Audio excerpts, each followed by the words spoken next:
Majapahit adalah sebuah kemaharajaan yang berpusat di Provinsi Jawa Timur, Indonesia, yang pernah berdiri antara tahun 1293 sampai tahun 1527 Masehi. Kemaharajaan ini didirikan oleh Raden Wijaya menantu Kertanegara, Maharaja Singosari terakhir, dan mencapai puncak kejayaannya menjadi kemaharajaan raya yang menguasai wilayah yang luas di Nusantara pada masa kekuasaan Raja Hayam Wuruk yang berkuasa dari tahun 1350 sampai tahun 1389. Sampai sekarang masih jadi misteri siapa sebenarnya raja terakhir Kerajaan Majapahit. Dalam video kali ini, mari kita bahas dan mencari tahu tentang Dyah Suraprabawa, Prabu Brawijaya V, dan Prasasti Petak. Mungkinkah ada hubungan dengan raja terakhir Majapahit tersebut? Raja terakhir Kerajaan Majapahit tersebutlah nama Dyah Suraprabawa. Kisahnya tercantum dalam Kakawin Pararaton dan secara eksplisit digambarkan pada Prasasti Waringin Pitu bertarik tahun 1447. Dari Prasasti Pamintihan pada tahun 1473 terbukti bahwa yang dimaksud dengan gelar Anumerta Samukta Ringkadaton I Akar pada tahun 1400 ialah Dyah Suraprabawa. Jadi Dyah Suraprabawa mangkat pada tahun 1478. Pada buku Pemugaran Persada Sejarah Leluhur Majapahit, pernyataan Pararaton tentang pengganti Hyang Purawisesa itu didahului oleh dua hal, yakni pengisi tahta Kerajaan Tumapel. Setelah Dyah Suraprabawa pergi ke Majapahit untuk menjadi raja sebagai pengganti Hyang Wisesa, dan hubungan kekeluargaan Dyah Suraprabawa dengan mendiang Sang Sinagara yang memerintah Majapahit dari tahun 1451 sampai tahun 1453. Memang, pernyataan dua hal itu yang membingungkan para sejarawan. Hal yang pertama bertalian dengan Bre Pandan Salas, yang naik tahta di Kerajaan Tumapel pada tahun 1466. Sebab tahta Kerajaan Tumapel itu kosong, disebabkan kepergian Dyah Suraprabawa ke Majapahit untuk menjadi raja di sana. Ditambahkan bahwa Bre Pandan Salas hanya memerintah Tumapel selama 2 tahun saja. Sesudah itu dia meninggalkan keraton. Hal yang kedua mengenai aluran Dyah Suraprabawa dengan Sang Sinagara. Sebenarnya aluran itu dapat dikatakan secara singkat sekali, dengan kata-kata bahwa Dyah Suraprabawa ialah adik Sang Sinagara. Tetapi penggubah Pararaton memilih jalan berkepanjangan dengan menyebut nama-nama putra Sang Sinagara yang berpaman kepada Sang Prabu Dyah Suraprabawa. Dari daftar penguasa-penguasa daerah pada zaman pemerintahan Sri Kertawijaya, seperti ditunjukkan oleh Prasasti Waringin Pitu, bertarik tahun 1447. Dyah Suraprabawa ialah penguasa daerah Tumapel menggantikan Sri Kertawijaya yang pada waktu itu ditabalkan sebagai raja di Majapahit.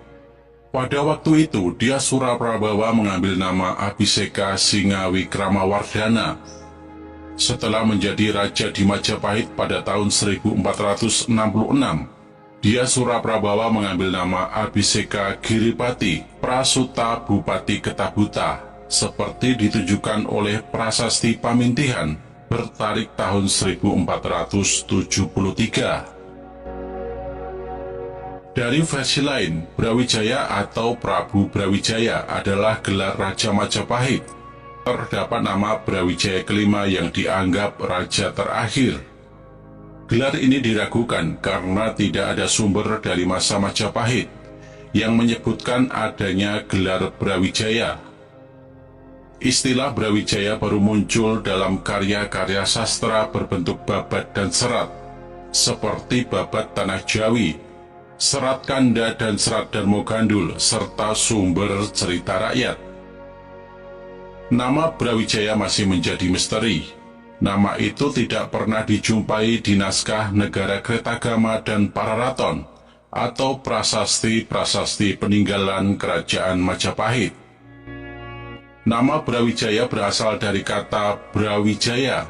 Gelar Bra adalah singkatan dari Batara yang bermakna baginda. Sedangkan gelar Bre yang banyak dijumpai dalam Pararaton berasal dari gabungan kata Brai yang bermakna baginda di.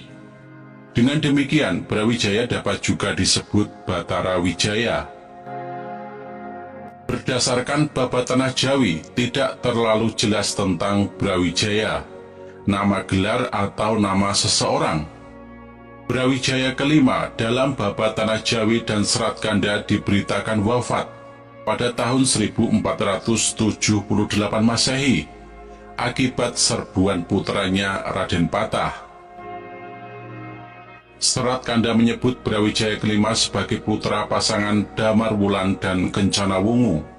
Pasangan ini sebenarnya adalah Wikramawardhana dan Kusumawardhani.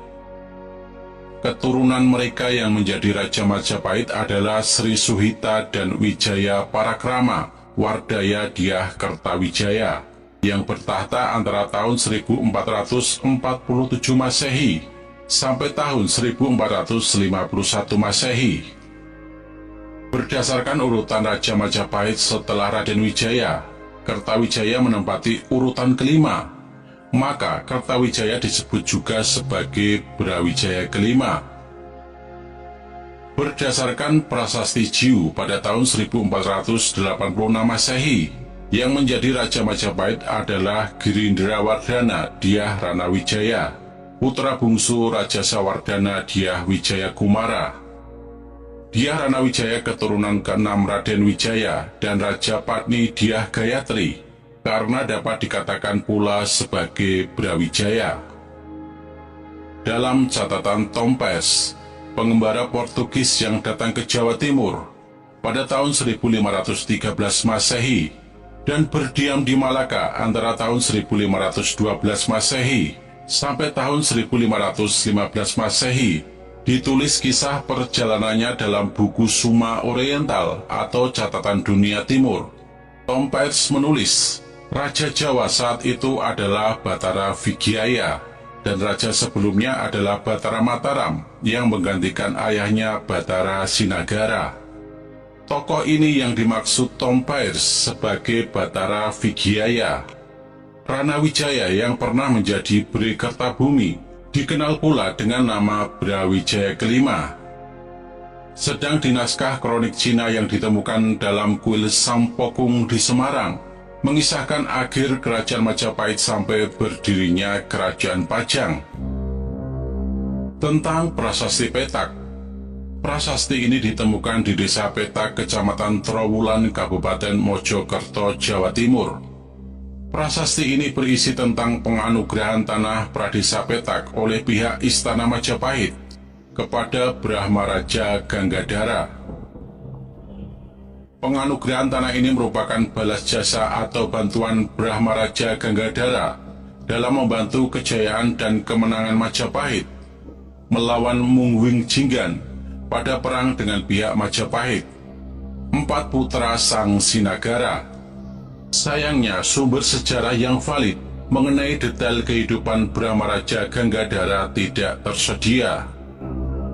Prasasti Petak merupakan salah satu dari 16 prasasti peninggalan Kerajaan Majapahit yang terkenal dan punya nilai legenda.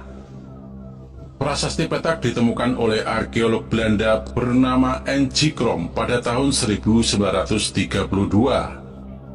Prasasti ini terbuat dari batu andesit dengan ukuran tinggi 1,5 meter dan lebar 1 meter. Isi prasasti ini ditulis dalam bahasa Jawa kuno menggunakan aksara Kawi. Prasasti adalah peninggalan sejarah masyarakat zaman kerajaan yang terbuat dari bahan yang tahan lama dan awet, ditulis dalam bahasa Jawa kuno, misalnya bahasa Sansekerta, dalam bentuk maklumat, piagam, undang-undang, dan surat keputusan. Banyak sekali jumlah prasasti yang ditemukan di seluruh pelosok Nusantara. Prasasti-prasasti tersebut menjadi sumber informasi penting bagi para sejarawan untuk mempelajari sejarah Indonesia. Dalam konteks hubungan antara prasasti Petak dengan Kerajaan Majapahit, prasasti Petak menunjukkan bahwa Brahmaraja Ganggadara telah membantu kejayaan dan kemenangan Majapahit melawan Mungwing Jinggan pada perang dengan pihak Majapahit. Penganugerahan tanah Pradesa Petak oleh pihak Istana Majapahit kepada Brahmaraja Ganggadara merupakan balas jasa atas bantuan tersebut. Menurut sumber sejarah yang dilansir dari Wikipedia Bahasa Indonesia, prasasti Petak dikeluarkan pada masa pemerintahan Raja Hayam Wuruk. Raja Hayam Wuruk adalah raja terakhir dari dinasti Rajasa yang memerintah Kerajaan Majapahit. Ia memerintah pada tahun 1350 sampai 1389 Masehi. Selama masa pemerintahan Raja Hayam Wuruk, Kerajaan Majapahit mencapai masa kejayaannya. Pada masa itu, Kerajaan Majapahit menjadi kerajaan terbesar di Nusantara dan memiliki pengaruh besar di Asia Tenggara. Raden Wijaya adalah cucu dari Raja Singosari bernama Kertanegara. Setelah Raja Kertanegara tewas dibunuh oleh Jayakatwang, Raden Wijaya berhasil melarikan diri dan kemudian mendirikan Kerajaan Majapahit.